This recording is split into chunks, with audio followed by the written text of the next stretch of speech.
Bonjour tout le monde, avant toute chose, bonne année 2026, j'espère que vous avez passé d'excellentes fêtes avec vos proches et que tout s'est bien passé pour vous. On attaque l'année en douceur avec la première version de l'année Home Assistant 2026.1. Comme souvent en janvier, c'est une version un peu plus légère car les contributeurs ont aussi pris des vacances, bien méritées je trouve. Mais il y a quand même quelques nouveautés intéressantes comme de l'ergonomie et des automatisations.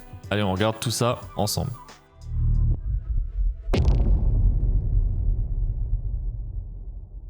Le gros point fort de cette mise à jour, c'est l'expérience sur téléphone. Le tableau de bord Home, donc accueil, continue d'évoluer pour devenir ultra instinctif. Auparavant, on jonglait parfois avec les onglets. Maintenant, c'est terminé. En haut de l'écran, vous avez désormais des cartes récapitulatives interactives, c'est-à-dire les lumières, climat, sécurité, météo, énergie, etc. Tout est là sous votre pouce, vos appareils favoris et vos zones s'affichent juste en dessous.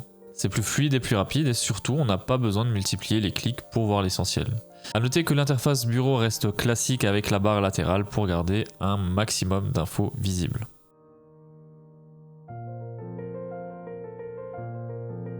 On a tous connu ce problème, on installe un nouvel appareil et on oublie de lui assigner une pièce.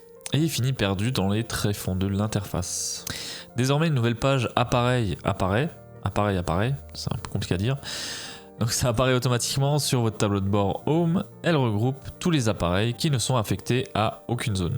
C'est l'outil parfait pour faire le ménage et garder une domotique bien organisée, sans fouiller forcément dans les paramètres.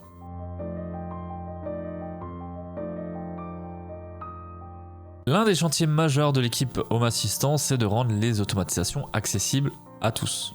On continue donc le déploiement des déclencheurs spécifiques à un objectif. Vous savez ce qu'on avait vu lors de la mise à jour du mois dernier.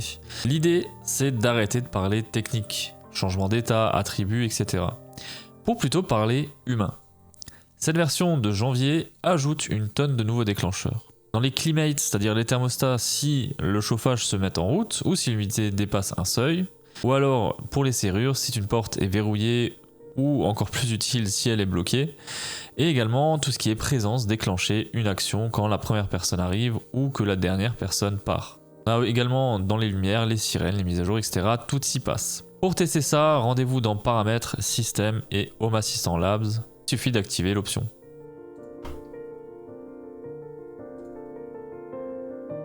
Si vous utilisez Matter, Zigbee ou Z-Wave, vous allez gagner du temps. Home Assistant a réorganisé la page des paramètres pour mettre ces protocoles-là en avant. Ils apparaissent désormais juste après les réglages de base, mais uniquement si vous les utilisez. C'est propre et efficace. Côté énergie, on a une petite modification qui pourrait un petit peu changer la vie de tout le monde. Le sélecteur de date est maintenant collant, c'est-à-dire il reste en bas de l'écran. Plus besoin de remonter tout en haut de la page pour changer de jour, de semaine, pendant que vous analysez les graphiques. Sur téléphone, c'est un pur bonheur.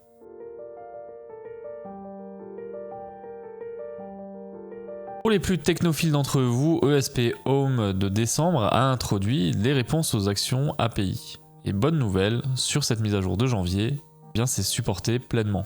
Concrètement, avant vous envoyiez une commande à un ESP32 et c'était tout. Maintenant l'appareil peut vous répondre avec des données structurées, sous format JSON. Vous pouvez lui demander sa puissance Wi-Fi ou une valeur de capteur spécifique à la demande. Et vous pouvez également utiliser cette réponse directement dans une automatisation. C'est un énorme pas en avant pour tous ceux qui jouent avec des ESP.